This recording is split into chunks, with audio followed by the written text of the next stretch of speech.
Então, nós já avaliamos vários versículos e depois entramos em um tema, né? Paramos então com os textos, pelo menos por enquanto, e entramos num tema que nós vamos falar para os irmãos. Os versículos que nós já passamos, eu também vou passar, mas antes eu preciso lembrar os irmãos sobre as diretrizes que precisamos seguir nesse estudo, para que não corra nenhum risco de nós pregarmos uma heresia ou algo que não é segundo a palavra de Deus. Então, temos 3 diretrizes para este estudo, da qual nós temos que seguir diligentemente. A primeira diretriz é: um versículo deve ser analisado no seu contexto bíblico. Se o texto, o contexto ali, fala sobre servir, então não podemos aplicá-lo à salvação. Ok? Então ele não vale para falar se a salvação é eterna ou se ela pode ser perdida. Segunda diretriz: um versículo deve ser interpretado à luz de todo o restante da palavra de Deus. Nenhum versículo deve contradizer dezenas de outros versículos. Ok? Isso é claro, né? Eu não posso falar uma coisa que a Bíblia depois, em outro lugar, fala totalmente o contrário, ou em vários outros versículos, né, fala totalmente o contrário. E terceira e última diretriz, também bem parecida com a segunda, é que uma doutrina, no caso uma doutrina bíblica, deve ser baseada no todo que a Bíblia ensina sobre aquele assunto, e não só em um versículo tirado aí do seu contexto, tirado do contexto da Bíblia inteira, ok? Ou do ensinamento que a Bíblia dá sobre aquele assunto. Muito bem, então, dito as diretrizes, lembrando que nós já passamos por João capítulo 10, versículo 27 ao versículo 29, falando sobre o tema jamais perecerão.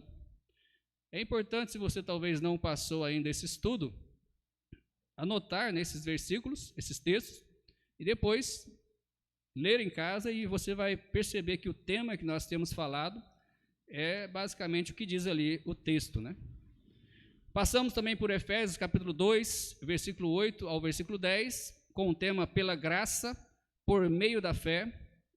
Passamos também por Romanos capítulo 8, versículo 29 ao 30, com o tema a segurança do crente. Aliás, quem passou esse foi o irmão Edilson. E também Romanos 5, versículo 6 ao versículo 11, com o tema muito mais. Também o irmão Edilson passou com os irmãos. Depois nós passamos Romanos 8, versículo 9, sobre o Espírito Santo, o Espírito de segurança. Passamos também Romanos 8, versículo 28 ao versículo 30, com o tema em Cristo.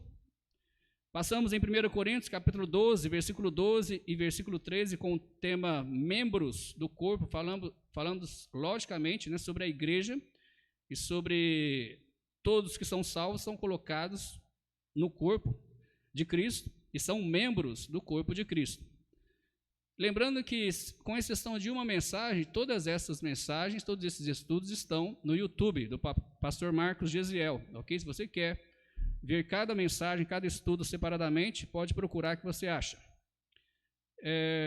Ainda tem alguns aqui que eu não falei. Passamos também por 2 Timóteo, capítulo 1, versículo 12, e também capítulo 4, versículo 18, sobre a habilidade e o desempenho de Deus. Lembrando um pouquinho, né? Alguns dizem que não é porque Deus pode que Ele vai fazer. Né? E a gente provou na Bíblia que, com respeito principalmente à salvação, Ele pode e Ele vai fazer. Então tem versículo falando que Ele pode e tem versículo falando que Ele vai fazer. Então, ficou bem claro. Passamos em João 3, versículo 16, sobre a vida eterna ou não eterna. Né? O texto bem conhecido e um tema também bem propício, né? Vida eterna ou não eterna. 1 João capítulo 5, versículo 13, também passamos por ele, sobre a segurança ou incerteza. A Bíblia é um livro de segurança ou um livro de incerteza? Senão a gente nem estava com ela aqui, né? Se fosse um livro inseguro, que não tivesse certeza de nada, muito menos não pudesse nos dar uma certeza de nada, então, né, a gente não estaria lendo, estudando, seguindo, obedecendo a palavra do Senhor, que realmente é a Bíblia Sagrada. E aí o último tema, que nós entramos basicamente em um tema especialmente, começamos a falar sobre crentes nominais e crentes verdadeiros.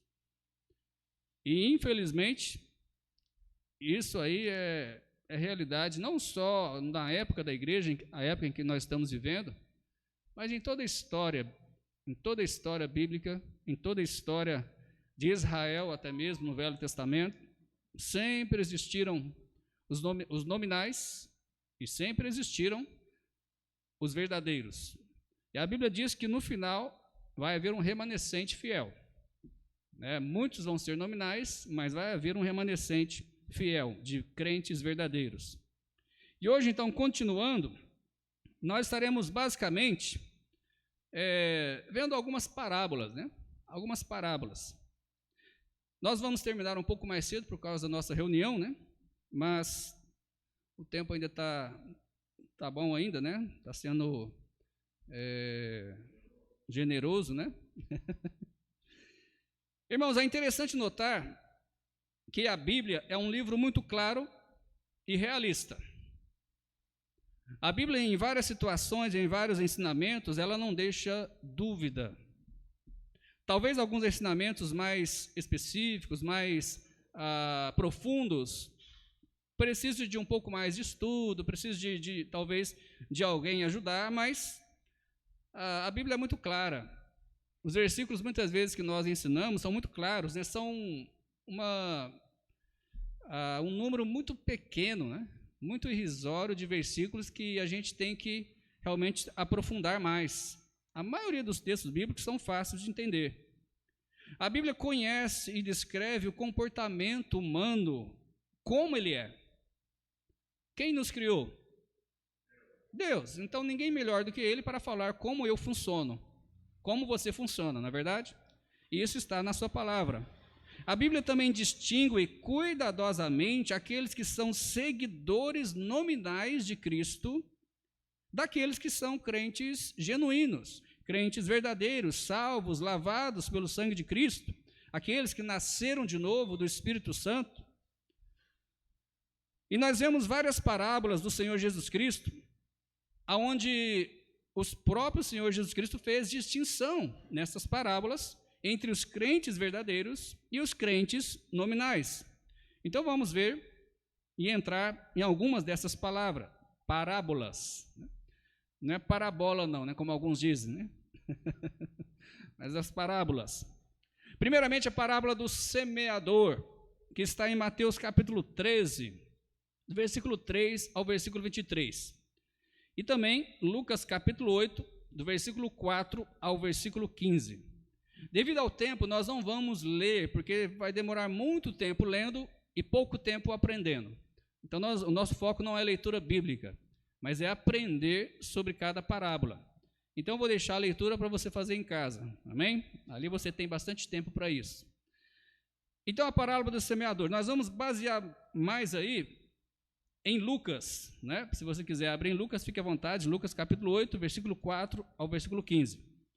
Então, nós sabemos que ali, na parábola do semeador, a semente é a palavra de Deus. A semente, hoje, mais literalmente falando, é a Bíblia Sagrada, é a palavra de Deus. E se está ali em Lucas capítulo 8, versículo 11, O semeador, pode ser que a Bíblia esteja aqui querendo dizer que possa ser o próprio Senhor Jesus Cristo. Mas ela não define claramente de ser o Senhor Jesus Cristo o semeador. Então, podemos pensar que possa ser o próprio Senhor Jesus Cristo, mas também, como acontece hoje, os seguidores de Jesus, Ou melhor, como aconteceu depois que Jesus partiu para a glória, Ressuscitou e foi sentar à direita de Deus Pai, está intercedendo por nós. Então, depois que ele foi, os apóstolos continuaram semeando a palavra. Então, pessoalmente, eu penso que possa ser o Senhor Jesus Cristo e também os seus seguidores. Então, nessa parábola do semeador, nós temos 4 tipos de solo. 4 tipos de solo. No caso, esses solos, pode-se dizer, pode-se pensar em corações ou até mesmo tipos de respostas que a pessoa dá quando ouve a palavra de Deus, ou quando é semeada a palavra de Deus na sua vida. O primeiro solo apresentado em Lucas 8, versículo 5 e também o versículo 12, é o solo que está junto do caminho. Quando o semeador passava jogando as sementes, então algumas caíam na terra, que estava boa, mas outras caíam aonde as pessoas passavam. E logicamente, os irmãos sabem, quando tem um lugar, né, você vai num terreno, você passa pela trilha, aquele lugar está bem duro, né? Fica bem duro, aonde as pessoas pisam. Então essa semente caiu ali, ela foi pisada, conforme diz a Bíblia, e aí o que aconteceu? Elas também não conseguiram entrar na terra, não conseguiram brotar, né? Logicamente, as aves, né, com fome, vêm e comem, né, aquelas sementes. E essas sementes não nascem, não produzem nada. Depois temos o segundo solo, que é o solo pedregoso, né? Algumas sementes caíram num lugar onde havia muitas pedras. E essas sementes nasceram, mas por causa de não ter raiz e faltar a umidade, não havia umidade suficiente ali, secaram-se. Se está em Lucas 8, versículo 6 e também o versículo 13. A terceiro solo é espinhoso. Algumas sementes caíram em um terreno que estava cheio de espinhos. E aí os espinhos ali basicamente sufocaram a semente, de forma que ela também não conseguiu brotar. E o quarto solo é a terra boa, aonde a semente caiu ali, nasceu e produziu muitos frutos. Né? Lucas 8, versículo 8 e versículo 15. Irmãos, claramente aí no texto, se você ler, o próprio Senhor Jesus Cristo faz a aplicação prática aí. Então, basicamente, aí, por exemplo, aqui caiu junto ao caminho, aquelas aves do céu simboliza também o diabo que vem e tira a semente do coração da pessoa. Quando falamos do Evangelho, quando falamos de salvação a algumas pessoas, quando falamos de Cristo, muitas vezes o coração está tão duro que a palavra de Deus não consegue penetrar. O coração está tão duro. E o diabo, logicamente, vem e tira, de forma que as pessoas não dão a mínima, né? Não dá a mínima atenção. E alguns chegam até ao ponto de dizer, né? Eu não quero ouvir sobre isso. Se você vir à minha casa para falar sobre esse assunto, não precisa vir, não é verdade? Tem esses corações duros, né? Solo aonde passa pessoas, né? Muito duro. Aquele em pedras, né? Como diz, ele nasceu, mas depois, quando houve cobrança, houve talvez chacota dos colegas, cobrança da família, ele não resistiu, né? Não aguentou, e aí também não acabou crescendo, né? Em espinhos, a Bíblia fala sobre os prazeres, né, do mundo, que sufocam as riquezas do mundo. A pessoa, ela até ouve o Evangelho, ela até sente vontade, mas ela pensa no que ela vai perder, né, da vida antiga. E aí isso sufoca a semente de forma também que ela não produz nada. Irmãos, desses quatro solos, os 3 primeiros solos são improdutivos. Portanto, são crentes nominais. O primeiro nem pode se considerar crente, né? Porque nem crê, né? A semente nem consegue penetrar. Mas somente o quarto solo é um crente verdadeiro, porque ele tem um coração honesto e dá fruto. Dá fruto. Não existe uma árvore frutífera que não dê fruto, não é verdade? Só se for uma árvore doente, ou que esteja com alguma doença ali. Mas o crente, ele dá fruto.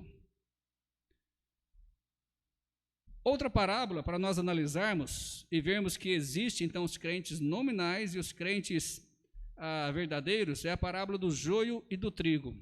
Aqui é bem claro, né? E bem conhecido também sobre o joio e o trigo. Muitas pessoas até brincam, né, com isso. Está em Mateus capítulo 13, versículo 24 ao versículo 30 e também versículo 36 ao versículo 46.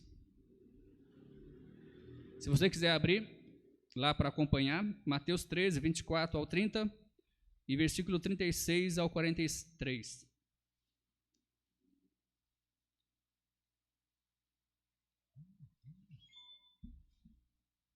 Como eu disse, nós não vamos ler, mas fique acompanhando, depois lê com calma em casa.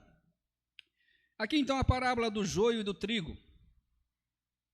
Esta parábola mostra claramente que existem crentes nominais no meio dos crentes verdadeiros. Claramente.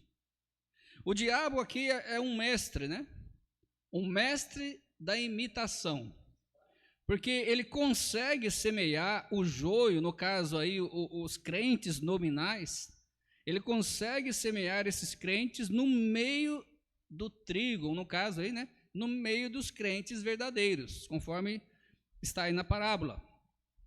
E para quem conhece joio e trigo, eles são muito parecidos. É muito difícil saber o que é trigo e o que é joio. Só que aquelas pessoas que têm conhecimento, elas sabem. Se você não tem conhecimento, você pode, vou arrancar o joio, você pode arrancar o trigo. E muitas vezes eles estão tão juntos ali que quando você arranca o joio, desestrutura ali a terra, né, do trigo, de forma que pode até prejudicar o trigo. Então você vê isso claramente aí na parábola, né, do joio. O joio, no caso, os crentes nominais, conforme diz aí, vai estar no meio do trigo, ou seja, os crentes nominais vão estar no meio dos crentes verdadeiros até a volta do Senhor Jesus. Porque eu não posso dizer aqui entre os irmãos quem é joio e quem é trigo. E ninguém pode, a não ser o Senhor Jesus. Como eu disse, né, só quem tem conhecimento do joio e do trigo pode saber ali mais claramente qual é qual.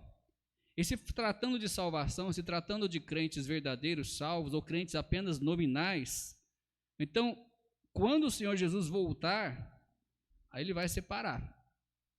Vai separar o joio, no caso, os falsos crentes, dos verdadeiros crentes. O joio será queimado. Será queimado. Infelizmente, está perdido, né? Não tem Cristo, está perdido. Mas o trigo, no caso, os crentes verdadeiros, vão ser recolhidos no celeiro. Graças a Deus por isso. Amém? Mais uma parábola mostrando aí que existem os crentes nominais e os crentes verdadeiros, é a parábola da rede. Talvez por nome assim você nem lembra, né? Quando eu vi parábola da rede, o que é isso, né? Existe isso, essa parábola? Pior que existe, né? Mateus capítulo 13, versículo 47 ao versículo 50. É bem pequenininho, né? Mateus capítulo 13, versículo 47 ao 50.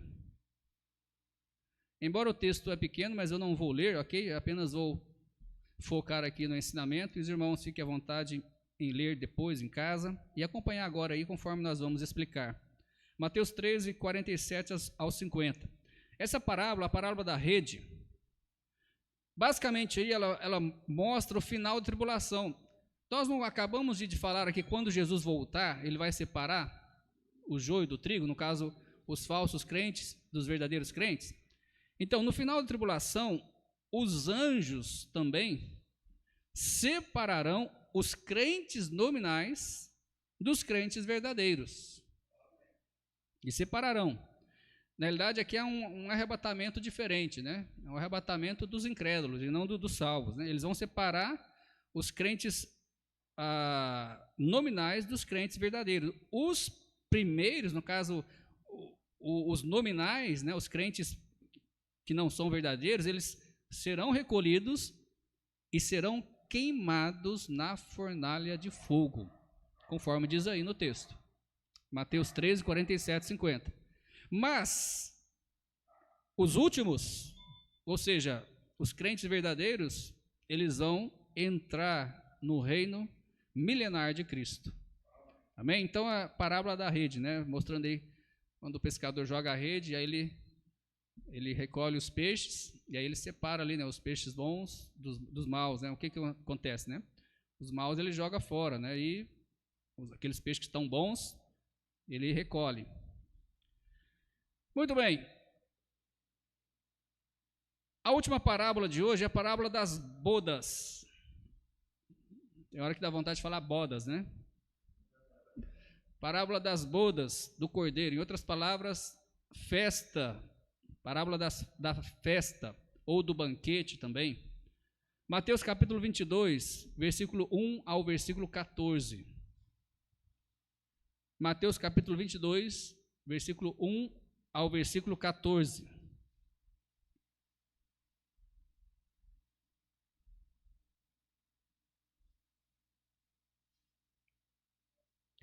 Esta parábola mostra aí um rei. Esse rei, ele prepara uma festa de casamento para o seu filho. Fica bem claro aqui, né, sobre Deus, sobre o Filho de Deus, Jesus Cristo, sobre o casamento de Jesus com a igreja, né, que é a sua esposa. Mas aí esse rei aqui, né, Jesus contando essa parábola, ele manda um convite. Só que este primeiro convite do rei é rejeitado. As pessoas não aceitam o convite. Então, o que ele faz? Ele abre o convite a qualquer um. Primeiro ele mandou aqueles talvez que eram mais chegados, né, conhecidos.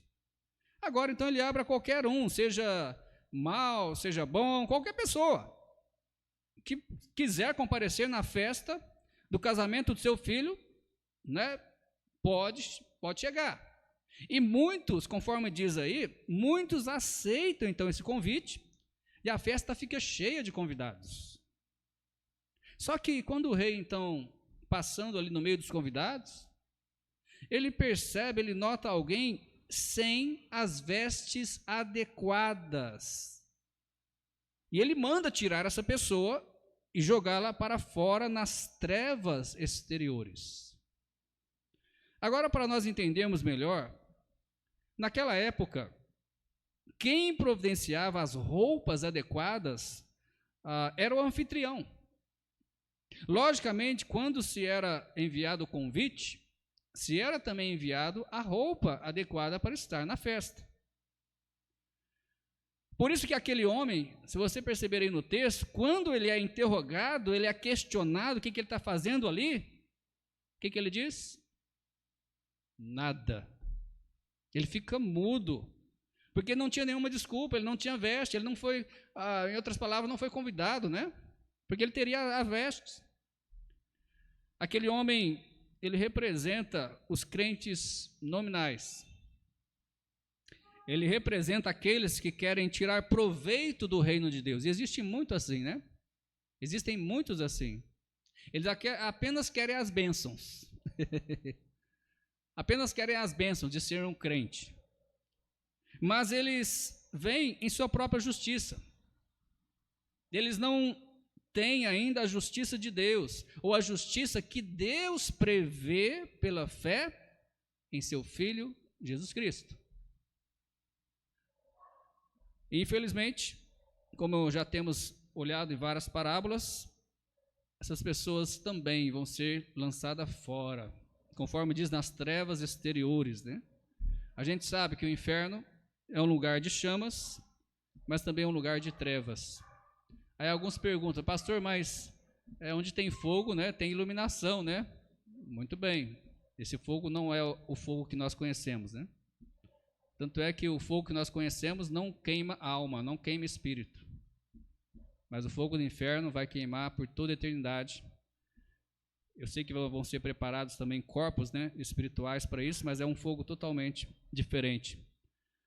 Muito bem.